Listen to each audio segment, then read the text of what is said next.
సిలువ శక్తి అనేటువంటి అనుదిన వర్తమాన కార్యక్రమం చూస్తున్న మీ అందరికీ ప్రభువైన యేసుక్రీస్తు వారి శ్రేష్టమైన నామంలో వందనాలు శుభములు తెలియజేసుకుంటున్నాను. ఈరోజు మనము ధ్యానము చేయబోతున్నటువంటి అంశము యోహాను సువార్త 19వ అధ్యాయము 3వ వచనం చివరిలో ఏమని రాయబడి ఉందంటే, యూదుల రాజా శుభమని చెప్పి ఆయనను అరచేతులతో కొట్టిరి అని రాయబడి ఉంది. ఆయనకి ముళ్ళ కిరీటం పెట్టారు, ఆ రెల్లును చేతిలో పెట్టారు, ఓదారంగు వస్త్రాలు ధరింపచేసి యూదుల రాజా శుభమని చెప్పి రాజుగారిని ఎవరైనా కొడతారా? యాక్చువల్గా అయితే అరచేతులతో రాజుని కొడుతూ ఉన్నారు అక్కడ. అంటే ఆయన రాజు కాదు, కానీ ఆయనను అపహాస్యము చేయడానికి మేము చేస్తున్నామన్న ఉద్దేశంతో వాళ్ళు అక్కడ కొడుతున్నారు. అదేవిధంగా మత్తయి సువార్త 26:68లో ఏమని రాయబడి ఉందంటే, కొందరు ఆయనను అరచేతులతో కొట్టి, క్రీస్తు నిన్ను కొట్టిన వాడెవడో ప్రవచింపుమనిరి. కొందరు ఏం చేస్తున్నారంటే, అక్కడే జరుగుతున్నటువంటి సందర్భం ఇదంతా కూడా, కొందరైతే వాళ్ళ అరచేతులతో ప్రభువును కొట్టి, ఇప్పుడు నీకు తెలుస్తుంది కదా, నువ్వు ప్రవక్తవు కదా, నువ్వు దేవుడవు కదా, నువ్వు రాజువు కదా, దేవుని కుమారుడుని అంటున్నావు కదా, ఈ అరచేతులతో నిన్ను ఎవరు కొట్టారో ఒకసారి ప్రవచనం చెప్పు అని అడుగుతున్నారు వాళ్ళు. ఇలా ప్రభువుని అపహాస్యం చేస్తూ అపహసిస్తూ వాళ్ళ అరచేతులతో ప్రభువుని కొడుతున్నటువంటి సందర్భాన్ని మనం చూస్తున్నాం. ప్రభువుకి పెట్టినటువంటి ముళ్ళ కిరీటం అవ్వచ్చు, ఆయన శరీరములో మాంసపు ముద్దలను లాగివేసిన కొరడాలు అవ్వచ్చు, ఆయనకి చేసినటువంటి ప్రతి పనిలో కూడా గొప్ప యాగం ఉందని మనకు తెలుసు.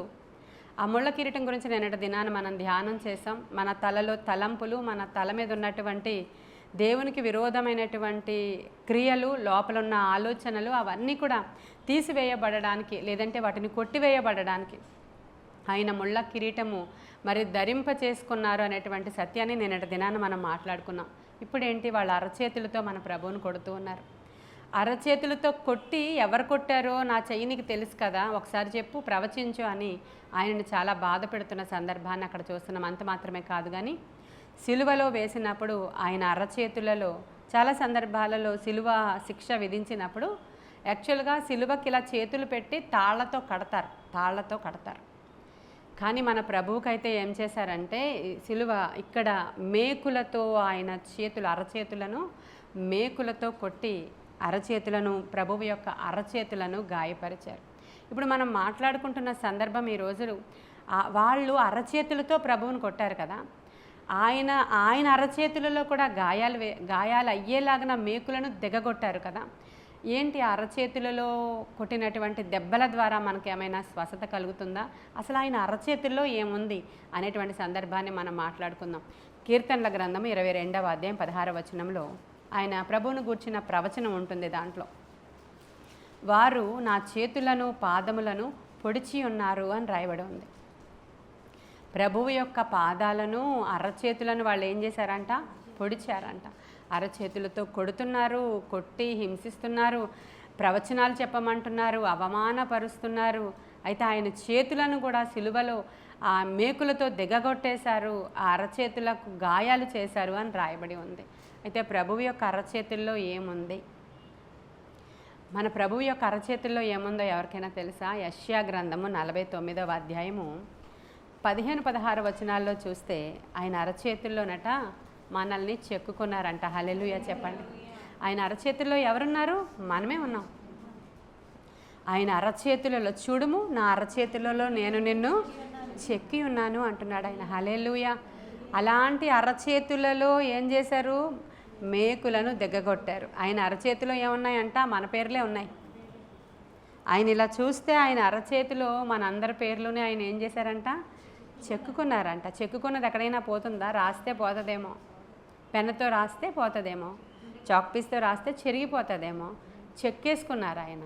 చూడుము, నా అరచేతులలో నేను నిన్ను చెక్కుకొని ఉన్నాను అంటున్నారు. అటువంటి అరచేతులను వాళ్ళు గాయపరిచి వాటిల్లో సిలువ వేసి దిగగొట్టి ఆయనను అపహాస్యం చేసి వాళ్ళ అరచేతులతో మన ప్రభువుని కొట్టినటువంటి సందర్భాన్ని చూస్తున్నాం. అనేక మంది చేతులతో చాలా గొప్ప గొప్ప తప్పు పనులు చేస్తూ ఉంటారు. ఆ చేతులతోనే కదా మనం చేసే పనంతా, చేతులతోనే కదా, మనం చేతులతోనే పని చేస్తాం, చేతులతోనే చెడ్డక్రియలు చేస్తాం, లంచాలు తీసుకుంటారు చాలామంది. మరి చాలా సొమ్ముని, కొంతమంది పరాయి సొమ్ముని దొంగిలించడం కూడా మనదేంతో చేత్తోనే దొంగిలిస్తూ ఉంటారు. ఇవన్నీ కూడా మన చేతులతో చేసినటువంటి పాపాలు, మన చేతులతో చేసినటువంటి దోషాలు. మరి ఆయనని మనము లిటరల్గా కొట్టలేదు కానీ, అంటే అక్షరార్థంగా కొట్టారు అన్నట్లు కాదు కానీ, ఎలా కొడుతున్నాం మన మాటలతో ఆయనని గాయపరుస్తూ. అప్పుడు సైనికులు ఒక్కసారే కొట్టారు ఆయన్ని, మనం మాటి మాటికి కొడుతూ ఉంటాం. చాలామంది ఇలా అంటారు, ముఖం మీద కొట్టినట్లు చెప్పాను అంటారు. అంటారా లేదా? ఇలా అంటారు, చెప్పాను ముఖం మీద కొట్టినట్లు చెప్పాను అంటారు. అదే చేస్తున్నాం మనం కూడా దేవుని విషయంలో. ముఖం మీద కొట్టినట్లుగా అనేక సందర్భాలలో మనము మన అరచేతులతో ప్రభువుని బాధిస్తూనే ఉన్నాం, కొడుతూనే ఉన్నాం, గాయాలు చేస్తూనే ఉన్నాం. ఒకసారి తోమా దగ్గరికి ప్రభువు మరణించినటువంటి 2వ దినమో 3వ దినమో ఆయన మూసి ఉన్న తలుపులు గదిలోనికి వచ్చినప్పుడు తోమా లేడప్పుడు. శిష్యుడైనటువంటి తోమా గదిలో లేడు, మిగతా వాళ్ళందరూ శిష్యులు ఆ గదిలో ఉన్నారు. అయితే ఉన్న తర్వాత ఆయన షాలోమ్ అని చెప్పారు, సమాధానం అని చెప్పారు. ఆ గదిలోనికి వచ్చారు, వాళ్ళని దీవించారు, మీకు సమాధానం కలుగును గాక అని చెప్పారు, బ్లెస్ చేసేసారు, వెళ్ళిపోయారు. అప్పుడు తోమా వచ్చాడు. అప్పుడు తోమాకి చెప్తున్నారు, అయ్యో ప్రభు వచ్చారు, నీవు రాలేదు అంటే, నేను అసలు నమ్మను అన్నాడు ఆయన. ఆయన చెప్తున్నాడు, నేను మరణిస్తాను, మరలా తిరిగి 3వ దినాన లేస్తానని ఏం చెప్తుంటే ఏం వింటున్నారో అర్థం కాలేదు నాకు ఇక్కడ. మనకి చెప్తూ ఉన్నప్పుడు అంతా సత్యమని, ఆయనతో ఉంటున్నప్పుడు ప్రభు మాట్లాడుతున్న ప్రతి మాట సత్యం, ఇది జరుగుతుందని నమ్మలేకుండానే వాళ్ళు శిష్యరికం చేసినట్లు ఈరోజు కూడా ప్రభు ప్రతి వాగ్దానము చేస్తున్నాడు మనతో. అది ఆయన నమ్మదగినవాడు. మనము నమ్మాలి ఖచ్చితంగా. నమ్మదగిన దేవుని యొక్క వాగ్దానాలు నమ్మితే అప్పుడు నీవు నా మహిమను చూస్తా ఉన్నారు. ఇక్కడ నమ్మలేదు ఈ తోమ. అప్పుడు ప్రభు ఏమన్నారంటే, తోమ నా దగ్గరికి రా, చూడు నా చేతుల్లో ఉన్న గాయాల్లో నీ వ్రేలు పెట్టు అంటాడు ఆయన. తర్వాత ప్రక్కలో ఉన్న గాయంలో పెట్టమంటాడు. ఫస్ట్ చేతిలో ఉన్నటువంటి ఆ గాయంలో నీ వ్రేలు పెట్టి చూడు, నా చేతిలో ఏముందో చూడు, ఏముంది, గాయం ఉంది. అప్పుడు అంటాడు ప్రభువు, అవిశ్వాసివి కాక విశ్వాసివై ఉండడానికి పని చేసుకో అంటాడు ఆయన. నువ్వు అవిశ్వాసివై ఉండకుండా ఉండడానికి నా అరచేతిలో ఉన్నటువంటి గాయాన్ని ఒకసారి ముట్టు అని. మరి దెబ్బ తగిలి 3 రోజులే అయితే 3 రోజులకి మానిపోతుందా ఆయన మానవ శరీరంలో ఉంటే గనక? అంటే ఆయన గాయాన్ని మాటి మాటికి వ్రేలు పెట్టి మనము ఏమంటారు నొప్పి కలగజేసేంత అవిశ్వాసం ఆయనకి అలా అనిపిస్తుంది. మనలో ఉన్న అవిశ్వాసం ఆయనకి అలా అనిపిస్తుంది, గాయాన్ని రేపినట్లు. అక్కడ మాట అదే రాయబడి ఉందో, చూద్దామా అది ఎక్కడుందో. యోహాను సువార్త 20వ అధ్యాయము 27వ వచనాన్ని చదువుతున్నాను చూడండి. తరువాత తోమాను చూచి, నీ వ్రేలు ఇటు చాచి నా చేతులు చూడుము, నీ చెయ్యి చాచి నా ప్రక్కలో ఉంచి అవిశ్వాసివి కాక విశ్వాసివై ఉండుమనెను. అందుకు తోమా ఆయనతో, నా ప్రభువా నా దేవా అనెను. యేసు, నీవు నన్ను చూచి నమ్మితివి, చూడక నమ్మిన వారు ధన్యులని అతనితో చెప్పాను. హల్లెలూయా. ఇప్పుడు మనకు తెలుస్తుంది, ఇప్పుడు మనము అవిశ్వాసంగా ఉంటే ఆయన ఆ గాయాలలో మనం వ్రేలు పెట్టి రేపిన వాళ్ళము అవుతామన్న సంగతి. నేను దేవునితో ఎక్కువగా సహవాసం చేస్తూ ఉన్నప్పుడు దేవుడిని చూడాలి, ఆయన నాకు కనిపించాలి, అట్లీస్ట్ ఆయన కాళ్ళన్నా చూడాలి, ఆయన గాయపడిన చేతులన్నా చూడాలి, లేకపోతే బ్యాక్ నుంచి ఆయన ఎలా ఉంటారో చూడాలి, ఆయన వెలుగన్నా చూడాలని చాలా ఆతృతగా ఉండేది. నా సాక్ష్యం మీరందరూ వినే ఉంటారు కదా. ఆ సాక్ష్యంలో దేవుడిని నేను వెతుకుతూ ఉన్నప్పుడు ఒక కుర్చీ ఎదురుగా వేసుకొని దేవుడిని స్తుతిస్తూ ఉండేదాన్ని. అంటే వచ్చి కూర్చుంటే ఆయన నాకు కనబడతారని మళ్ళీ భయపడుతూ ఉండేదాన్ని. అయితే చాలాసార్లు నేను అలా చేస్తున్నాను, కానీ ప్రభువుని నేను డైరెక్ట్గా అయితే దర్శనంలో చూడలేదు, కళలో చూడలేదు. అంటే ఎప్పుడో ఒకసారి కళ వచ్చింది. ఆ కళలో చాలా ఎత్తైనటువంటి ఒక ఆయన వచ్చి నేను నిన్ను ఎత్తుకుంటానని ఎత్తుకుని నది దాటించడం అనేది ఒక సందర్భంలో అది ఒక కళలో వచ్చింది అంతే. అయితే నేను నిజంగా ప్రార్థన జరుగుతూ ఉన్నప్పుడు ఆయన చూడాలని ఆతృత పడుతున్నప్పుడు ఎక్కువగా పాటల ద్వారా స్తుతుల ద్వారా దేవుణ్ణి నేను సమీపిస్తూ ఉండేదాన్ని. ఆ సమయంలో ఆ రోజు నేను చాలా ఆశగా ఉన్నాను దేవుణ్ణి చూడాలని, కానీ నాకు ఏ అలికిడి లేదు, ఏ వెనికిడి లేదు, ఏ దర్శనము కూడా లేదు, ఏమీ లేదు, ఏం కనిపించట్లేదు. ఆ తర్వాత 3 o'clock వరకు నేను ప్రేయర్ చేసి ప్రేయర్ ముగిస్తున్న సమయంలో నా చేతుల్లో ఈ స్థలంలో నొప్పి రావడం మొదలైంది. అయితే అది మామూలుగానే వస్తుంది అనుకున్నాను, మరీ టూ మచ్గా పెయిన్ కాదు. ఇవి ఇలా వెనక్కి లాగుతున్నట్లు, ఇది ఇలా వెనక్కి లాగుతున్నట్లు ఈ ప్లేసెస్లో. కానీ నాకు అదేం తెలియలేదు. ఆ రోజంతా అలాగే అయిపోయింది, ఈవినింగ్ వరకు అలాగే ఉంది, నాకు ఏ దర్శనము రాలేదు. అయితే ఈ పెయిన్ వస్తున్నప్పుడు నా లోపల నుంచి ఒక పాట వస్తుంది అనమాట. మీకు ఇందాకే చెప్పాను కదా, పాటల ద్వారానే ప్రభుతో ఎక్కువ నేను సావాసం చేసేదాన్ని, స్తుతుల ద్వారా. ఇది కావాలి, అది కావాలి, అది ఇవ్వండి, ఇది అది అలాంటి ప్రార్థన కాదు ఆయన వెతికేటప్పుడు నేను చేసింది. కాబట్టి మరలా స్తుతించుకున్నాను. ఆ తర్వాత ఎందుకో నన్ను ఇంతగా నీవు ప్రేమించితివో దేవా అనేటువంటి పాట పాడాలనే ప్రేరణ వస్తుంది. ఆ పాట నేను పాడుతూ ఉన్నప్పుడు నీ రూపము నాలో నిర్మించి ఉన్నావు, నీ పోలికలోనే నన్ను చేసి ఉన్నావు అనేటువంటి ఆ పదం వచ్చినప్పుడు నీ పోలికలోనే నిర్మించి ఉన్నావు అని ఆ పదం పాడిన తర్వాత నన్ను నీలో చూసుకున్నావో నీవు దాచి ఉంచావు అనేటువంటి మాట మాట్లాడుతూ ఆ పాట పాడుతూ ఉన్నప్పుడు నాకు అప్పుడు అర్థమైంది, నా చేతులలో వస్తున్న ఆ యొక్క పెయిన్ ప్రభువు నాలో ఉన్నారు కాబట్టి ఆయన ఈ యొక్క సెన్స్ని నాకు తెలియచేస్తున్నారు. ఇక వేరేగా ఎదరికొచ్చి ఆయన కనపడడం ఏంటి, ఆ కుర్చీలో కూర్చోవడం ఏంటి, ఆయన మళ్ళీ నాకు దర్శనంలో కనపడడం ఏంటి, ఇవన్నీ కాదు. కానీ నేను నీలో ఉన్నాను కదా, నీ రూపము నాలో నిర్మించి ఉన్నావు అనేటువంటి ఆ పదం వచ్చినప్పుడు ప్రభువు నాకు చెప్తున్నారు నేను నీలోనే ఉన్నాను అనేటువంటి మాట. కాబట్టి నాకు అది చాలా పెద్ద ఒక ఎక్స్పీరియన్స్ లాగా, లేదంటే పెద్ద దర్శనం లాగా, పెద్ద కళలాగా అలాంటిది కాదు. కానీ ఒక చిన్న సూచన ద్వారా నేను నీలోనే ఉన్నానని ఆయన తెలియచెప్పారు. ఇంకా రాత్రి ఏదో గోరింతగా పెట్టుకున్నట్లు నేను ఇలాగే ఉన్నాను ఆ రోజంతా. ఎందుకంటే ప్రభువు చేతులు నా చేతుల్లో ఉన్నాయి అనేది నాకు మాత్రమే తెలుస్తుంది. ఆ రోజంతా నేను అలాగే ఫీల్ అవుతున్నాను.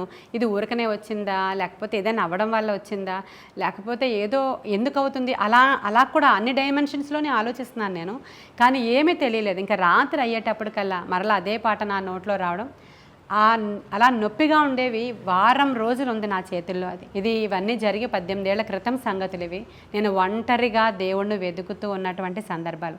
కాబట్టి తోమా కూడా వెళ్ళి ఆయన చేతిలో ఆయన గాయంలో వ్రేలు పెడితే ఆయనకి నొప్పి వస్తుంది కదా అనేటువంటి థాట్ కూడా మనకి రావాలి. ఎందుకంటే ఆయన చేతుల్లో గాయాలు ఇంకా నొప్పిగానే ఉన్నాయని నేను చూసినటువంటి నాకు కలిగినటువంటి ఆ యొక్క ఇన్సిడెంట్ ద్వారా నాకు అనిపించింది ప్రియమైన దేవుని బిడ్డలారా. కాబట్టి ఈరోజు ఆయన చేతులు మనల్ని తాకి స్వస్థపరిచే చేతులుగాను, మన చేతులలోనే ఆయన హస్తాలుంచి మనల్ని దీవించినటువంటి మహా గొప్ప దేవుడు మన దేవుడు. అలా ఎందుకు నా చేతుల్లో అలా నొప్పి వచ్చింది, అలా ప్రభు నా చేతుల్లో ఉన్నారని నేను గొప్ప కోసం ఇది చెప్పట్లేదు. కానీ ఆ రోజు నేను దేవుణ్ణి చాలా ఎక్కువగా వెతుకుతున్నాను. అసలు ఎలా దొరుకుతారు, ఎలా కనిపిస్తారు, ఎలా ఉంటారు, వెలుగైనా కనిపిస్తే బాగుండు.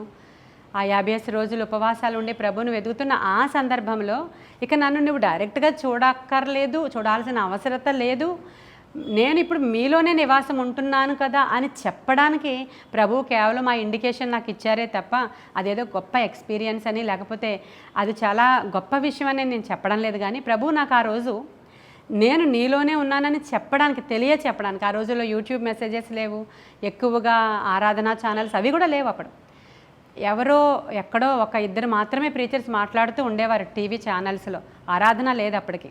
అలాంటి సందర్భంలో మరి నాకు వాక్యం ఎక్కడ దొరుకుతుంది? ఆ వాక్యం కరువుగా ఉన్నటువంటి దినాలే అవి. కాబట్టి ఆ టైంలో దేవుడు నన్ను తృప్తిపరచాలి కాబట్టి, దేవుడు ఎవరితోనూ చెప్పించలేరు కాబట్టి ఆ ఎక్స్పీరియన్స్ నాకు జరిగిందని మాత్రం నేను ఇప్పుడు నమ్ముతున్నాను. మరలా ఇప్పుడు అలా వస్తుందా అంటే మరలా ఎప్పుడు కూడా నేను చూడలేదు అలా.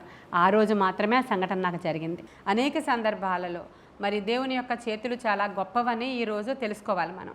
ఆయన చేతుల గురించి మాట్లాడుకుందాం ఈరోజు. ఆయన చేతులు ఎంత గొప్పవంటే ఆయన అరచేతిలో మనల్ని చెక్కుకున్నారు. చాలా పెద్ద పాయింట్ అది. తర్వాత ఆయన చేతులంట మనకి సహాయము నేరకుండునట్లుగా ఏమాత్రం కూడా కురచగలేవు. మన దేవుడి చేతులు ఎంతంత ఉంటాయంట, చాలా పెద్ద చేతులంట. ఆయన చేతులు చాచి సమస్త ప్రజలను కూడా పిలుస్తున్నారు. ఆయన చేతులు చాచి పిలుస్తున్నారు. సమస్త జనులారా, మీరు సమస్త భారమును మోస్తున్నటువంటి జనులారా నా యొద్దకు రండి, నేను మీకు విశ్రాంతి కలుగజేస్తాను. ఆయన చేతులే చాపి పిలుస్తున్నారు మనల్ని. ఆయన చేతులు చాపి పిలిచినప్పుడు మనం వెళ్ళామనుకోండి, అప్పుడు ఆయన ఎత్తుకుంటారు మనల్ని. అంతే కదా, ఎత్తుకుంటారు కదా. మనం పిల్లలకి ఎత్తుకునేటప్పుడు ఏం చెప్తాం? రా అని పిలుస్తాం ఇలాగా, అంతేనా? లేకపోతే రా అని కూర్చుంటాం, ఇలా అనం కదా, రా అని పిలుస్తాం. అప్పుడు వాళ్ళు వస్తే ఈ అరచేతులతోనే తీసుకుని మనం చంకన పెట్టుకోవడమో ఇలా పట్టుకోవడమో. అసలు ఈ మాట అదే చెప్తున్నారు ప్రభువు. ముదిమి వచ్చే వరకు కూడా హల్లెలూయా, నేను నిన్ను ఎత్తుకునేవాడను. ముదిమి వచ్చే వరకు ఎత్తుకుంటాను, నేను నా చేతులు చాపుతున్నాను. ఇదిగో నేను నువ్వు భయపడొద్దని చెబుతూ నేను నీ కుడి చేతిని పట్టుకుంటున్నాను. అదంతా కూడా చేత్తోనే కదా చేస్తున్నారు ప్రభు. మనల్ని భయపడొద్దని చెప్పి ఆయన చెయ్యి మనకు అందించి మన కుడి చేతిని పట్టుకుని, నాకు ఫస్ట్ వచ్చినటువంటి వాగ్దానం అది. నీవు భయపడొద్దని చెప్పి నేను నీ కుడి చేతిని పట్టుకొనుచున్నాను అనేటువంటి మాట. ఆ మాట నాకు అర్థమైందా? అర్థం అవ్వలేదు. ఇదేంటి ఆశీర్వాదం వస్తుందని చెప్తే బాగుండు, ఐశ్వర్యం వస్తుందని చెప్తే బాగుండు, మరి మనకున్నటువంటి ఆ పరిస్థితులన్నీ మార్చబడుతున్నాయని చెప్తే బాగుండు, ఇంకోటి ఏదో చెప్తే బాగుండు అనుకున్నాను నేను ఆ రోజు. కానీ ఆయన ఏమన్నాడు, భయపడకము, నేను నీ కుడి చేతిని పట్టుకొనుచున్నాను అని చెప్పినప్పుడు అసలు నిజంగానే అర్థం కాలేదు. కానీ తర్వాత ఆయన చెప్పినటువంటి దర్శనాన్ని బట్టి ఆయన ఆ రోజే పట్టేసుకున్నారు ఆయన. ఇంకేంటి, మనం ఆగితే ఆగేది కాదు ఆ పరిచర్య. ఆయన పట్టుకుని లాక్కుని తీసుకుని వెళ్ళిపోతున్నారు ఈ రోజు వరకు. నేను ఎప్పుడూ చెప్తాను, ఎలా పరిచర్యలోకి ఎంటర్ అయ్యాను నాకు తెలియదని చెప్తాను. ఆ మాట నేను ఎందుకు చెప్తాను, నాకు నిజంగానే తెలియదు. ఆయన చేపట్టుకుని తీసుకొని వెళ్ళిపోతున్నారు. నేను నడుచుకుని ఆయనతో పాటు వెళ్ళిపోతూ ఉన్నాను. కాబట్టి అలాంటి చెయ్యి ఆయనది. ముదిమి వచ్చే వరకు మనల్ని ఎత్తుకునేటువంటి చెయ్యంట. అటువంటి గొప్ప హస్తములో వాళ్ళు మేకులు దిగగొట్టి వెక్కట అట్టహాసం చేస్తూ ఉన్నారు వాళ్ళు. ఆయన చేతులతో ఆయన వాటిని పెరుక్కోవడం ఒక్క క్షణం పాటు. కానీ ఆయన మన కొరకే గాయములు నొందాడు అని రాయబడి ఉంది. ఆయన మన కొరకే సిలువ మరణము నొందాడు అని రాయబడి ఉంది. ఆయన మన కొరకే, అంటే లేవీకాండంలో ఉంటుంది, ఆ విషయాలు మీకు తర్వాత చెప్తాను, ఇవి కూడా చెప్తాను మీకు. ఒక మేకను తీసుకెళ్ళి అడవిలో చివరన విడిచిపెట్టేసి దాని తల మీద యాజకుడు చేయి పెట్టి దాని కాళ్ళు చేతులు కట్టివేసి ఏ విధంగా అయితే పాప పరిహారార్థ బలి పశువని దానికి పేరు పెట్టి దాన్ని అక్కడ తీసుకువెళ్ళి దాన్ని ఏ విధంగా చేస్తారో అలా మన యేసుక్రీస్తు ప్రభు వారి యొక్క కాళ్ళు, చేతులు, తల ఒక మేక మీద ఎలా అయితే ఈ పాపం అంతటినీ కూడా పాత నిబంధన లేవి కాండములో ఆయన తల మీద, అంటే ఆ మేక తల మీద మోపారో అలాగా ఆయన బలి పశువుగా బలి అయిపోయి మన కొరకు సమాధానార్థమైనటువంటి ఆయన శిక్ష భరించారు అని రాయబడి ఉంది. భరించేశారు. ఇప్పుడు ఈరోజు ఇంకా అయ్యా నీవు గాయములను ఉందావా, 5 గాయములను ఉందావా అని ఏడవమని చెప్పట్లేదు. సందర్భం వస్తే జ్ఞాపకం చేసుకోవాలి ఖచ్చితంగా, పశ్చాత్తాపపడాలి ఖచ్చితంగా. నా కొరకు మరణించిన ప్రభువని సియోను కుమార్తెల్ని ఏడవమని ప్రభు చెప్పినట్లు నా కోసం ఏడవద్దు, మీకోసం మీ పిల్లల కోసం ఖచ్చితంగా మీరు ఏడవండి అని దాని గురించి చెప్పారు ప్రభు. ఇది ఈ సిలువ యాగం ఎంత గొప్పదో జ్ఞాపకం చేసుకుందాం. కానీ ఆ చేతులు మనకి ఏమిచ్చాయో మనకు తెలియాలి. ఆ చేతుల ద్వారా మనం పొందుకున్నటువంటి ఆశీర్వాదము ఎంత గొప్పది అంటే ఇంకా ఎంత గొప్పది. ఆ చేతులే చాలా గొప్ప చేతులు. ఆయన చాచిన చేతులు మనల్నట మునిగిపోతూ ఉంటే బయటికి పట్టుకుని లేవనెత్తే చేతులంట. హల్లెలూయా. సముద్రగాధములో కూరుకుని పోతూ ఉంటే మహాజలరాశులలో నుండి ఆయన తన చేయి పట్టుకుని నన్ను బయటికి లాగెను అని రాయబడి ఉంటుంది. మహాజలరాశులలో నుంచి ఆయన తన చేతిని చేపట్ట మనల్ని ఇలా పట్టుకుని బయటికి తీసుకొస్తారంట. పేతురు మునిగిపోతున్నాడు ఒకరోజు. పేతురు నీటిలో మునిగిపోతున్నాడు, ఆయన ఎదురుగానే మునిగిపోతున్నాడు, ఆయనతో ఉండే మునిగిపోతున్నాడు. మనం కూడా ఇంతే కదా, ఆయనతోనే ఉన్నామా అందరం? ఆయనతోనే ఉన్నాము. ఆయన చెప్తేనే చేస్తున్నాము, ఆయన అడిగే చేస్తున్నాం. రానా అని అడిగాడు కదా పేతురు, మనం కూడా ఆయన అడిగే చేస్తున్నామన్నీ. అయినా మునిగిపోతున్న వారి వలె మనకు అనిపిస్తుంది, మునిగిపోతున్నాం ఆల్మోస్ట్, భయం వేస్తుంది. అప్పుడు మనం కేక వేసినప్పుడు ఆయన చేయి చాపి అక్కడ కూడా అల్పవిశ్వాసిగా ఉండొద్దని చెప్తున్నాడు. హల్లెలూయా. ఈరోజు ఏ సిట్యుయేషన్స్లో ఎంతమంది ఉన్నారో మునిగిపోతున్నట్లుగా వాళ్ళకి అనిపిస్తూ ఉండొచ్చు. అది అప్పు కావచ్చు, ఒక బ్యాంక్ సమస్య కావచ్చు, కోర్టు సమస్య కావచ్చు, ఒక బిడ్డల యొక్క సమస్య కావచ్చు, ఏదో ఒక సమస్య. మునిగిపోతాం, ఇంకా సింక్ అయిపోయాం, మాకు ఇంకేది హోప్ ఏమీ కనిపించట్లేదు, మాకు అయిపోయిందేమో, ఇంకా మునిగిపోతామేమో, మమ్మల్ని ఎవరు లేవనెత్తలేరేమో అనుకుంటారు కదా. ఆయన చేతులు మనల్ని విడిచిపెట్టవంట.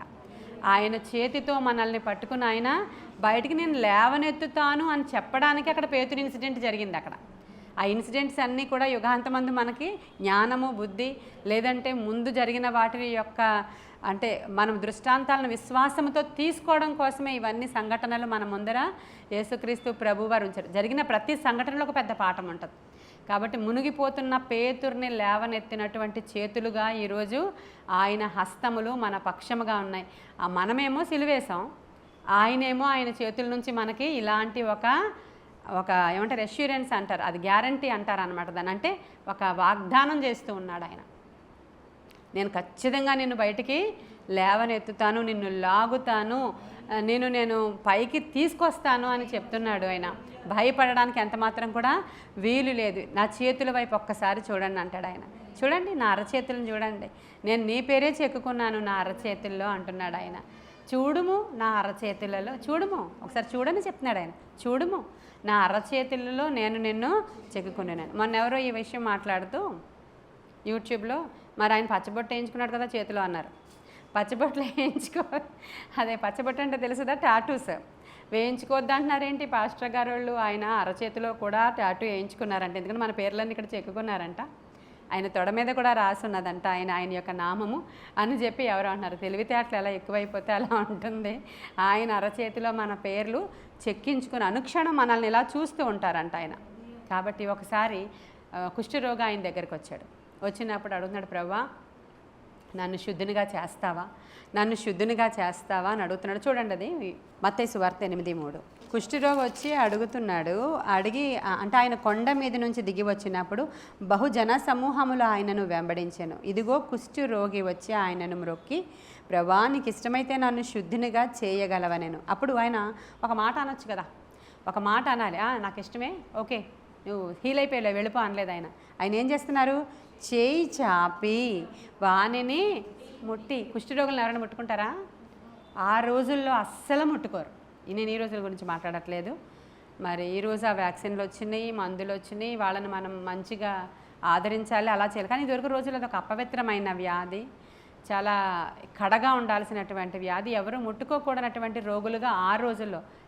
మరి ముఖ్యంగా యాజకులు, బోధకులు, అసలు నాజీరు చేయబడిన వాళ్ళు అసలు ముట్టుకోకూడదు. శవం దగ్గరికి కూడా వెళ్ళకూడదు. వాళ్ళు సొంత వాళ్ళు చనిపోయినా కూడా వాళ్ళ ఆ క్రతువులు ఆచరించడానికి వెళ్ళడానికి. అందుకే మంచి సమరయుడు అక్కడ వెళ్ళినప్పుడు అక్కడ ఉన్నటువంటి గాయపడిన వాడికి ముందు ఒక యాజకుడు వస్తాడు, ఒక లేవీయుడు వస్తాడు. అమ్మ వీడు కొన ప్రాణంతో ఉన్నాడు, వీడు కానీ చచ్చాడంటే నా పని అయ్యిందే, అసలు ముట్టుకోకూడదు. మళ్ళీ చాలా చాలా చెయ్యాలి వాళ్ళు. అలా కానీ ముట్టుకుంటే వీళ్ళకి ఇంకా చాలా సిస్టమేటిక్గా చాలా ఎక్కువ సిస్టమ్ ఉంటుంది వాళ్ళకి.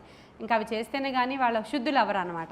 అందుకని మాకెందుకు అని వెళ్ళిపోయారంట. అప్పుడు మంచి సమరయుడు వచ్చాడంట. వచ్చి ఆయనకి అంతా కూడా ఫస్ట్ ఎయిడ్ చేసి బాగు చేసి ఆయన వాహనం మీద ఎక్కించుకుని పూటకూళ్ళ వాళ్ళని ఇంటికి తీసుకుని వెళ్ళి అక్కడ అంటే అదొక మంచి ఏమంటారు, ఒక హోటల్ లాంటిది అనమాట. ఆ రోజుల్లో ఒక హోటల్, ఒక బస చేసేటువంటి సత్రం, అక్కడ తీసుకుని వెళ్ళి అక్కడ పెట్టి ఆయనకి సేద తీరిసి ఆయన బ్రతికాడు. మిగతా ఇద్దరు ఎందుకని పట్టించుకోలేదంటే నేను ఇప్పుడు చెప్పినట్లు. ఇప్పుడు ఈయన బోధకుడు అయ్యుండి, రబ్బీ అయ్యుండి, ఇప్పుడు ఆ కుష్ఠరోగిని ముట్టుకుంటే ఇంకేం లేదు అసలు. అటువంటిది ఆయన చేయి చాపి ముట్టి శుద్ధుడవు కమ్ము అన్నారంట. హల్లెలూయా. అవి ఆయన చేతులు. ఈరోజు అనేక మంది అపవిత్రం అయిపోయిన వాళ్ళు ఉన్నారు, పాపాలు చేసిన వాళ్ళు ఉన్నారు, ఇక మా శరీరాన్ని కడుక్కోలేము అన్న వాళ్ళు ఉన్నారు. నేను ఇంక అసలు ఎందుకు బ్రతికి వేస్ట్, అసలు దేవుడు నన్ను క్షమించడేమో, ఎంత పాపిని నేను అని పశ్చాత్తాపపడే వాళ్ళు ఉన్నారు. ఇంకా భయంకరమైనటువంటి చెత్త పనులు చేస్తున్న వాళ్ళు ఉన్నారు. అటువంటి వారందరినీ కూడా ప్రభు యొక్క చెయ్యి ఒక్కసారి తాకితే చాలు, వాళ్ళు శుద్ధీకరించబడతారు, వాళ్ళు బాగు చేయబడతారు. తండ్రి నీకు ఇష్టమైతే నన్ను ఒక్కసారి ముడతావా అని అడిగేటువంటి హక్కు ఈరోజు మనకి ఇచ్చారు. దేని ద్వారా అంటే ఆయన చేతులలో కొట్టించుకున్న మేకుల ద్వారా మనకు ఆ హక్కు వచ్చింది. ఆయన అరచేతులలో ఉన్నటువంటి మేకులు మనకు ఆ హక్కును తీసుకొచ్చాయి. నన్ను ముట్టుకో ప్రభా, ఒకసారి నన్ను తాకి స్వస్థపరచు ప్రభా, నన్ను ముట్టుకోవా ప్రభా, ఒక్కసారి ముట్టుకుని స్వస్థపరచు అని అడుగుతున్నామా లేదా మనం? ఒకసారి నన్ను టచ్ చేయండి తండ్రి, టచ్ చేయండి తండ్రి అని అనవసరంగా అందరి దగ్గరికి వెళ్ళిపోయి నన్ను ముట్టుకో అని అడుగుతుంటాం. అంతే మరి. అనవసరమైన వాళ్ళు అంటే వాళ్ళు సేవకులే కావచ్చు, బోధకులే కావచ్చు, మనుష్యుల సహాయం కోసం వెతుకుతూ ఉంటాం అనేక సందర్భాల్లో. మనం మనుషులు ముట్టుకుంటే ఏం జరుగుతుంది? అనవసరంగా ఎవరి మీద హస్త నిక్షేపణ చేయొద్దు. అయితే వాడి పాపాలు నీకు వస్తాయి, లేకపోతే నీ పాపాలు వాడికి వెళ్తాయి. ఎంత డేంజర్ అది! ఇది తెలియదు చాలామందికి. చాలా పెద్ద పెద్ద సేవకులు వచ్చేసారు, చాలా పెద్ద పెద్ద ప్రవక్తలు ఆయన ముట్టుకుంటే పడిపోతున్నారు అన్నట్లు వెళ్ళిపోయిన చేపెట్టండి అని పెట్టించేసుకుంటూ ఉంటారు. కొన్ని సందర్భాల్లో అలా చేతులు పెట్టడం ద్వారా పెద్ద పెద్ద దురాత్మలు ట్రాన్స్ఫర్ అయ్యి ఎలా వచ్చినాయో బోల్డ్ సాక్ష్యాలు ఉన్నాయి. ఎందుకంటే వీళ్ళు ఇంకొక చోటకి వెళ్ళే దయ్యాన్ని వదిలించిన పాపం వదిలించారు, ఆ చేతితోనే వచ్చి ఇవిడికి పెట్టారు, అంతే అయిపోయింది అక్కడ. చాలా సందర్భాల్లో అలాంటి సాక్ష్యాలు నేను విన్నాను, పుస్తకంలో కూడా ఉన్నాయి. అలా ఆ సేవకుడు వచ్చి ప్రార్థన చేసి వెళ్ళిపోయిన తర్వాత యువతలావిడికి దయ్యాలు పట్టేసినాయి. ఆ సాక్ష్యాలు కూడా ఉన్నాయి. అంటే అందరి గురించి నేను మాట్లాడట్లేదు, ఎవరిని నేను ఏమనడం లేదు, కానీ మనుషులే అని చెప్పడానికి నేను చెప్తున్నాను. అలానే సేవకుల్ని, బోధకుల్ని అనుమానించండి అని నేను చెప్పట్లేదు. కానీ మనకి లోపల ప్రేరేపణ ఉండాలి, అది దేవుని యొక్క చిత్తమై ఉండాలి. నిజంగా మనకి పూర్తిగా కంప్లీట్గా మనకి ఇష్టమైతేనే మనం వెళ్ళి ఆ చేయి పెట్టి ప్రార్థన చేయించుకోవడానికి మనం వెళ్ళాలి తప్ప దాంట్లో కూడా మంచిది అంటే డేంజర్ ఉందని అక్కడ ఖచ్చితంగా తిమోతికి రాసిన పత్రికలో రాయబడి ఉంది. హస్త నిక్షేపణము నువ్వు చేయడానికి కూడా త్వరపడకు, వాడి పాపంలో నువ్వెందుకు పాలిభాగస్తుడుగా ఉంటావని రాయబడి ఉంది. అందుకనే మీకు ప్రార్థన చేసినప్పుడు మోస్ట్లీ నేను ఇక్కడ క్రాస్ వేస్తాను అంతే. మీకు మన తల మీద చేయి పెట్టాల్సింది మన ప్రభువు. మన ప్రభువే. ఆయన చేతులు మన తల మీద నుంచి మనల్ని అభిషేకించాలి. ఆయన తల మీద మనకు అభిషేకం నూనె వేసి మనల్ని అభిషేకించాలి. మన కోరిక అంతా అదే ఉండాలి ఈరోజు. అయ్యా నీ చేతులు నా తల మీద పెట్టు నాయన, నీ చేతులు నా తల మీద పెట్టి నీవు నన్ను అభిషేకించు నాయన, నన్ను ఆశీర్వదించు. ఎందుకంటే నీ చేతులు ఆశీర్వదించే చేతులయ్యా, నీ చేతులు నన్ను లేవనెత్తే చేతులయ్యా. నీ చేతులలో ఉన్న గాయములలో నాకు స్వస్థత ఉంది ప్రభువా. నీ చేతులలో నీ చేతి నీడలో నన్ను దాచు ప్రభువా. నీ రెక్కల చాటున నన్ను మరుగుపరచు ప్రభువా. ఎన్ని వాగ్దానాలు ఉన్నాయి ఆ చేతుల్లో అండి? ఎన్ని వాగ్దానాలు ఉన్నాయి? నీ చేతి నీడలో నన్ను దాచుమయ్య. ఎవరిని మనం క్రిటిసైజ్ చేయడం లేదు, కానీ కొందరిలో కొన్నిసార్లు దురాత్మలు ఏలుబడి చేస్తూ ఉంటాయి. కొంతమందిలో ప్రార్థనలేమి ఉంటుంది, మనకు తెలియదు, వాళ్ళ బోధకులు అనుకుంటాం మనం. వాళ్ళల్లో ప్రార్థనలేమి ఉంటుంది, భక్తిహీనత ఉంటుంది. బయటికి మరి గొర్రె చర్మము వేసుకున్నటువంటి తోడేళ్ల వంటి వారు అయ్యి ఉండొచ్చు. మనకేం తెలుసు?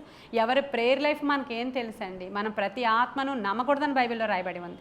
వివేచన జ్ఞానం మనకు ఉండాలి. మన ప్రభువు చేతులు క్షేమకరమైనటువంటి చేతులు. మీ సేవకులతో ప్రార్థన చేయించుకోండి, నోటి మాట చాలు, సరిపోతుంది. ఆ తర్వాత కొంతమంది తైలాభిషేకం చేస్తుంటారు, వాళ్ళు అనాయింటెడ్ వన్సే కాబట్టి పర్వాలేదు. వాళ్ళు అభిషేకం పొందుకున్నారు, పరిశుద్ధాత్మను పొందుకున్నారు, వాళ్ళు మంచిగా ఉంటే పర్వాలేదు. మనకు తెలియదు కదా ఎవరు ఎలా ఉన్నారో, మనకి తెలియదు. కానీ ఎక్కువ శాతం మనుషుల చేతులు మా తల మీద పెట్టాలి అని అనిపించుకోవడం నాకు అంత ఇష్టం లేదు. దేవుని చేతులే మా తల మీద ప్రతి ఆరాధనలో ప్రభు వస్తారు. ప్రతి ఆరాధనలో ఆయన సన్నిధి మన మధ్యలో నిశ్చయంగా ఉంటుంది. నేను ఇక్కడి నుంచే ప్రార్థన చేసినప్పుడు చెప్తాను, మీరు మీ తల మీద చేపెట్టుకోండి, ప్రభు యొక్క సన్నిధి మీతో ఖచ్చితంగా వస్తుంది. మీకు ఆరాధనలో ఆయన చేతులు అనేక మందికి ఆయన చేతులు తాకిన తాకిడి మనకు తెలుసు కదా, మనకు తెలుసు ఖచ్చితంగానే. మనం దానికోసం సిద్ధపడి, ఆయిల్ అభిషేకం కోసం సిద్ధపడి సేవకులు ఉపవాసం ఉండి ప్రభు చేయమంటేనే తప్ప, నేను కూడా ఊరికనే వచ్చి రాసేయండి, నన్ను ఎత్తి మీద చెయ్యేసేయండి అని అడుగుతూ ఉంటారు నన్ను. నాకు అది అంటే సహజంగా దేవుని గైడెన్స్ లేకపోతే ఇష్టమవుతూ ఉండదు. కానీ వాళ్ళు వినేవాళ్ళు అయితే చెప్తాను, వినని వాళ్ళు అయితే ఇంకేం చేయలేక నెత్తి మీద వేస్తూ ఉంటాను. అలా అది పర్టికులర్గా ఒక టైము, ప్రతిదానికి సమయం కలదు, ప్రతిదానికి సమయం ఉంటుందండి. ఆ సమయంలో నువ్వు మిస్ అయిపోయి తర్వాత వచ్చి నా నెత్తి మీద వేసేయంటే అది మామూలు వాళ్ళ సాటిస్ఫాక్షన్ కోసం చేసింది అవుతుంది అది ఖచ్చితంగా. కాబట్టి ఇలాంటివి చాలా ఉంటాయి. ఇవాళ ఆయన చేతులను మనము కోరుకుందాం. ప్రభా నీ చేతి నీడలో నన్ను దాచేయి ప్రభా, నీ యొక్క రెక్కల చాటున నన్ను నా కుటుంబాన్ని మరుగుపరచు. నీ చేతులు నాకు కావాలి. నన్ను శుద్ధునిగా చేయి ప్రభా, ఈరోజు నన్ను శుద్ధినిగా చేయి, నన్ను బాగు చేయి తండ్రి. ఆత్మీయ కుష్ఠరోగంతో నేను ఉన్నానేమో, శరీర రుగ్మతలతో ఉన్నానేమో, మానసిక కుష్ఠరోగంతో నేను ఉన్నానేమో, నిన్నటి దినాన చెప్పిన చింత, వేదన, బాధ, మనోవేదన, రకరకాల పిచ్చి ఆలోచనలన్నీ వచ్చేవంతా కూడా నీ తలే. దాని మీద ఆయన చెయ్యి పడాలి సుమా ఈరోజు. దాని మీద ఎవరెవరో చెయ్యి కాదు, నీ తల మీద పడాల్సింది ఆయన చేతులే. ఈరోజు ఆయన చేతులే నిన్ను తాకితే గొప్ప విడుదల జరుగుతుందండి, గొప్ప విడుదల జరుగుతుంది. కాబట్టి గాయపడిన ఆయన కరము ఈరోజు మన మీద చాపమని ప్రభువుని అడుగుదాం. కీర్తనల గ్రంథం 139వ కీర్తన 10వ వచనం చూద్దాం. అసలు చాలా మంచి, నాకు ఇష్టమైనటువంటి కీర్తన. దేంట్లోనైనా ఆ 139వ కీర్తన పెట్టకుండా నేను ముందుకు వెళ్ళలేను. 139వ కీర్తన 10వ వచనం. అక్కడను నీ చెయ్యి నన్ను నడిపించును, నీ కుడి చెయ్యి నన్ను పట్టుకున్నాను. ఎక్కడంట? ఒకవేళ నీవు ఆకాశమునకు ఎక్కిపోయినను అక్కడ కూడా ప్రభు ఉంటారంట. ఆయన ఆత్మ నుంచి మనం ఎక్కడికి పారిపోతాం? ఆయన సన్నిధి నుంచి ఎక్కడికి పారిపోతాం? ఒకవేళ పాతాళమందు పండుకొనినను నీవు అక్కడను కూడా ఉంటావు. నేను వేకువ రెక్కలు కట్టుకుని సముద్ర దిగంతములలోని నివసించినను అక్కడను నీ చేయి నన్ను నడిపించును, నీ కుడి చేయి నన్ను పట్టుకొను. ఎంత బాగుందో కదా! ఆయన కుడి చేయి ఎక్కడ పట్టుకుంటుందంట?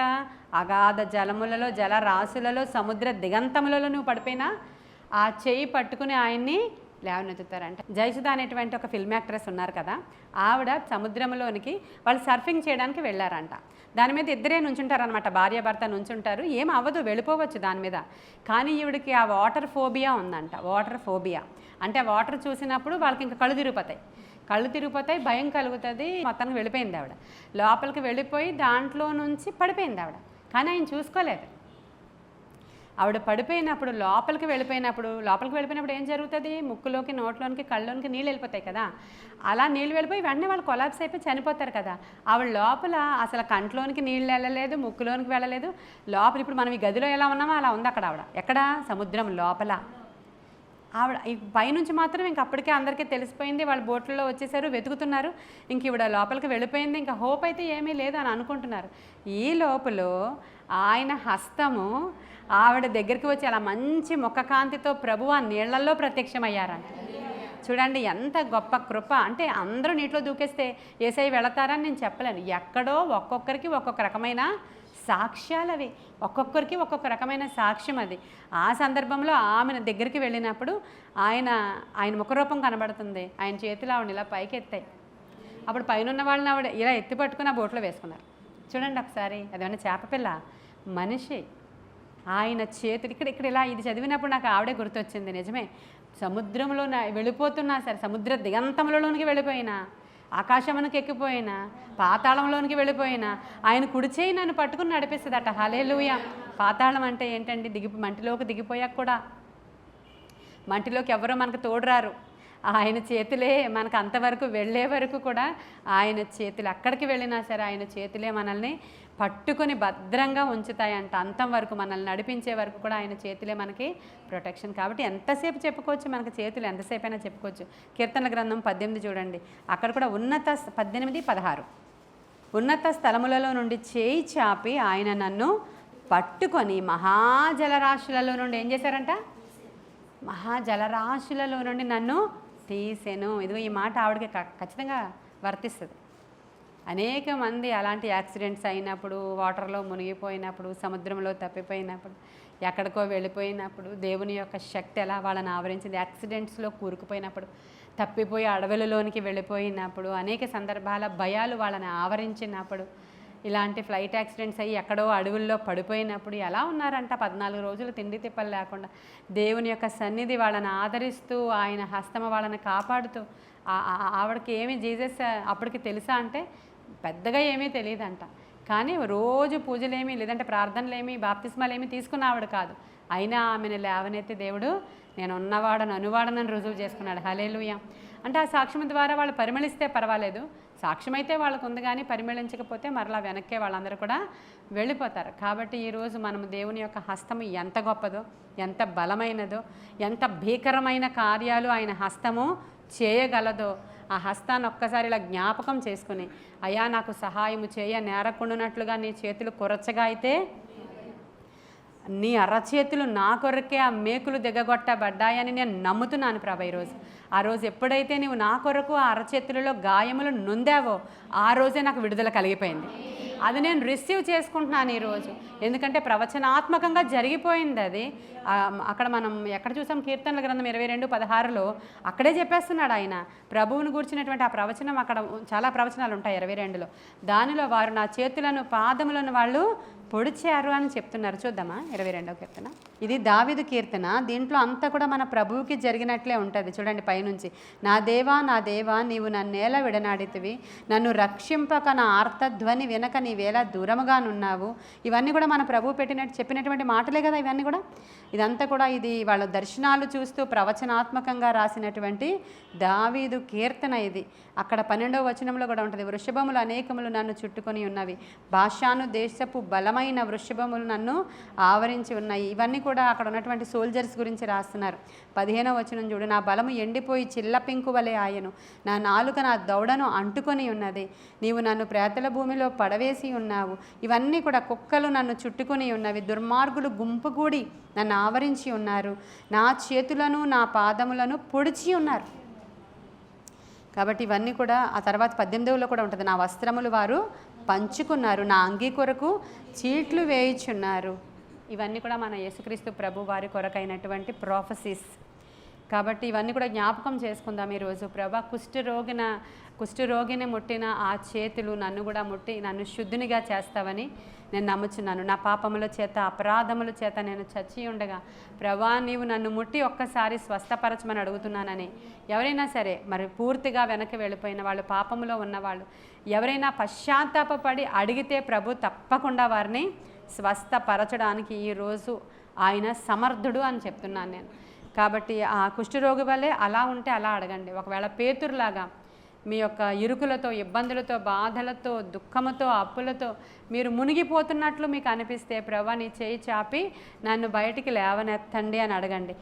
మనము సరిగా ఎలా ప్రార్థన చేయాలో నేర్పించమని శిష్యులు అడిగారు. చాలా సందర్భాల్లో మనకి ప్రార్థన చేయడం రాకే జవాబులు పొందుకోలేకపోతున్నామని చాలామంది సేవకులు చెప్తూ ఉంటారు. కొన్ని సందర్భాల్లో ప్రార్థన చేయక్కర్లేదు, అడగక మునిపే మన అక్రతలన్నీ ఆయనకి తెలుసు అని రాయబడి ఉంటుంది. అంటే ప్రతిదానికి ఒక వర్తమానం ఉంది. అడగక మునిపే తెలుసు, కానీ ప్రభు ఏం చెప్పారు? అడగండి నేను మీకు ఇస్తాను. ఎలా అడగాలంట? మీరు అడిగేవేవో చాలా స్పెసిఫిక్గా అడగాలి. అడిగేవారు ఎవరో మీరు తెలుసుకొని అడిగే ఆయన ఎవరిని అడుగుతున్నాం మనం వెళ్ళిపోయి కలెక్టర్ ఆఫీస్కి వెళ్ళిపోయి కలెక్టర్ ఆఫీస్ బయట కూర్చొని రాసిన గుమస్తా దగ్గరికి వెళ్ళి సార్ మాకు పని చేస్తారా అని అడుగుతామా? కలెక్టర్ ఆఫీస్కి వెళ్ళమన్నారు మనల్ని, వెళ్ళిపోయాం. అక్కడ కలెక్టర్ ఆఫీస్ అని బోర్డు ఉంది, అక్కడికి వెళ్ళిపోయి ఎవరో దస్తావేజులు ఏవో రాసుకున్నారు బయట కూర్చొని, వాళ్ళ దగ్గరికి వెళ్ళి మాకు కొంచెం పని చేసి పెడతారని అడుగుతామా? నువ్వెవరిని అడుగుతున్నావో ఆయన నీకు తెలిసి ఉండాలి. నువ్వెవరి దగ్గరికి వెళ్ళావో నీకు ఆయన గుర్చినటువంటి వివరం నీకు తెలిస్తే, కలెక్టర్ అంటే ఎక్కడ ఉంటారో, ఆయన ఛాంబర్ ఎక్కడ ఉంటుందో, ఆయన దగ్గరికి వెళ్ళాలంటే ఏదేది దాటుకుని వెళ్ళాలంటే పర్మిషన్ ఉండాలో, నీకు అపాయింట్మెంట్ ఉండాలో నీకు తెలియాలి. అందుకే ప్రభువుని అడుగుతున్నారు, అయ్యా నీ ప్రార్థన అయితే చాలా బాగుంది, వెంటనే దానికి సమాధానం వస్తుంది, మాకు ప్రార్థన చేయడం నేర్పించవా అని అడిగారు శిష్యులు. అప్పుడు ప్రార్థన చేయడం ఎలాగో ప్రభువు అక్కడ నేర్పించారు. అప్పుడు తర్వాత మళ్ళీ ఒక సందర్భంలో చాంద్ర రోగి దగ్గర అడిగారు శిష్యులు, నువ్వు ప్రార్థన చేస్తే వాడు స్వస్థపరచబడ్డాడు, మేము ప్రార్థన చేస్తే అవ్వలేదు ఏంటి ప్రభు అంటే, ప్రార్థన ఉపవాసము వలన తప్ప అంటే ప్రేయర్ ఇట్టి సందర్భంలో ఇలా చేయాలి, ఆ సందర్భంలో అలా చేయాలి, పరలోకమందున మా తండ్రి అలాగా మెన్షన్ చేసి అలా చేయాలి. ఇప్పుడు ఇలాంటి సిట్యుయేషన్ అనుకోండి ఇలా చేయాలి, ఇప్పుడు నేను చెప్పినటువంటి సిట్యుయేషన్స్ అనుకోండి ఇది మెన్షన్ చేసి అడగాలి ఆయన్ని. హల్లెలూయా, నాకు తెలుసు ఆయన చెయ్యాలంటిదో, నేను చూశాను ఈరోజు అని చెప్పాలి నువ్వు. నేను చూశాను ఆ చేతిని, గాయపడిన ఆయన కరములో ఆ తోమ వ్రేలు పెట్టి అవిశ్వాసిగా ఉన్నాడు, కానీ నేను ఈరోజు విశ్వాసంతో అడుగుతున్నా, నా కొరకు అయినటువంటి ఆ గాయములో నుంచి, ఆ చేతిలో నుంచి ఆ పవర్ ఈరోజు నా నెత్తి మీదకి వస్తుందంతే. నా తల మీద ఆయన గాయం పడిన కరాన్ని ఉంచుతున్నారు ఆయన, నేను విడుదల పొందుతున్నాను. నేను నిజంగా మహాజలరాశుల్లో కూరుకుని పోయినట్లే నా సిట్యుయేషన్ ఉంది ప్రభువా, అయినా నీవు నన్ను లేవనెత్తగలవు. ఇంకొన్ని సందర్భాల్లో చాలామంది దాక్కుంటూ ఉంటారు దేవునికి, ఆయన చూడలే, కొన్ని రోజులు పోయిన తర్వాత వద్దాము, ఈ లోపల చేయాల్సినవి అన్నీ చేసేద్దాము, తిరగాల్సినవి అన్నీ తిరిగేద్దాము అని అన్నీ చేసేస్తూ ఉంటారు. వాళ్ళు ఎక్కడో దాక్కుంటారు, కానీ ఆయన కన్నులు వాళ్ళని చూస్తూ ఉంటాయంట. అందుకే నేను పాతాళంలోనికి వెళ్ళిపోయినా నేను ఎక్కడైనా దాక్కోగలనా? పోనీ నువ్వు చూడట్లేదులే, ఆకాశానికి పారిపోయాను అనుకోపోని, ఆ చంద్రమండలంలో కూడా నువ్వు ఉంటావు, అక్కడ ఎక్కడికి వెళ్ళినా నువ్వు ఉంటావు. ప్రభా నేను ఇంకెక్కడ దాక్కోలేను, కానీ ఈరోజు ఇంక బయటకు వచ్చాను, సరెండర్ అయిపోతున్నాను, ఒక్కసారి నీ చేతులతో నన్ను తాకి నా బాండేజెస్ అన్నీ బ్రేక్ చేసాయి ప్రభా, ఈరోజు నా బంధకాలు తెగిపోవాలి, నీ చేయులు చాలా పెద్దవి ప్రభా, చాలా పెద్దవి. ఇదిగో గర్భము తెరచు వాడనైనా నేను నా చేత్తో ఏమైనా గర్భాన్ని మూసేస్తానా అని అడిగాడు ఆయన. అంతే కదా, చెవిటి వారికి చెవులిస్తాను అంటున్నాడు ఆయన, చెవిని నిర్మించిన వాడనైనా నేను అంటాడు ఆయన. వినిపింపక మానేదనా అని అడుగుతాడు ఆయన. గర్భము తెరచువాడనైనా నేను గర్భం దగ్గరికి వచ్చి నేను ఏమైనా చేపెట్టి ఆపేస్తానమ్మా అని అడుగుతున్నాడు ఆయన. ఇవన్నీ కూడా ఎత్తిపెట్టి మనం ప్రార్థించాలి. నీ చేతులు తాకి నన్ను స్వస్థపరచాలయ్యా, నీ చేతి నీడలో నన్ను కప్పాలయ్యా, నీ చేతిలో ఉన్న గాయముల యొక్క రక్తం నాకు కావాలి, నా తలంపులు ఈరోజు కాల్చివేయబడాలి, నా ఆలోచనలన్నీ తీసివేయబడాలి, నా పిచ్చి పిచ్చి తలంపులు, నా సణుగుడు, సంశయాలు, నా చింతలు, ఈ బాధ, ఈ వేదనలు, ఈ యొక్క మనోవేదన ఇవన్నీ కూడా యేసు నామంలో పోవాలంటే నీ హస్తము నా తల మీదకి ఈరోజు రావాలి ప్రభా. నీ దీవెన ఆశీర్వాదముతో నన్ను నింపమని అడుగుచున్నాను దేవా, నీ కృపగల హస్తానికి ఎందరైతే వింటున్నారో వారందరినీ కూడా నేను అప్పగించుకుంటున్నాను అయ్యా. నేను ఎలా చెప్పగలిగానో, వాళ్ళు రిసీవ్ చేసుకోగలుగుతున్నారో లేదో నాకు ఈరోజు తెలియలేదు, కానీ అయ్యా వినిన వారు అర్థం చేసుకునే రీతి, వినిన వారు రిసీవ్ చేసుకునే రీతి యేసు నామంలో ఈ మాటలు వారి జీవితంలో ఫలింపచేయండి అయ్యా. యేసు నామంలో ఈ మాటలు వారి యొక్క హృదయంలో ఫలింపచేయండి. యేసు నామంలో నాయన ఇప్పుడే బంధకాలు తెగిపోవును గాక, నాయన ఇప్పుడే కార్యాలు సఫలమవును గాక. ఆయన చేతుల యొక్క పవర్ నాయన, ఆయా శత్రువుని తరిమే చేతులు ప్రభువా అవి. ఆ శత్రువు నాయన చీకట్లో పోయే వరకు తరిమే చేతులు అయ్యా అవి. దేవా 1,85,000 మందిని ఒక్క రాత్రిలో హతము చేయగల చేతులు అయ్యా అవి. గొప్ప కార్యాలు జరిగించగల చేతులు అయ్యా అవి దేవా. అగాధములో నుంచి జలరాశుల్లో నుంచి లేవనెత్తగల చేతులు అయ్యా అవి. అట్టి చేతులతో మమ్మల్ని నింపినందుకు వందనాలు, స్తోత్రాలు, స్తుతులు చెల్లించుకుంటూ ఈ మాటలన్నీ మా వినికిడిలో ఫలింపచేయమని, వాక్యము వింటూ ఉండగానే మేము సరి చేసుకున్నాం, మేము అడిగాము, మేము పొందుకున్నాము, నమ్మి విశ్వసిస్తూ ప్రభువా ఈ మాటలన్నీ నాయన ప్రార్థన వల్ల మీరు సన్నిధానానికి చేర్చుకుని జవాబు దయచేశారని అడిగి వేడుకొని పొందుకొని ఉన్నాము మా ప్రియ పరలోకపు మా తండ్రి. God bless.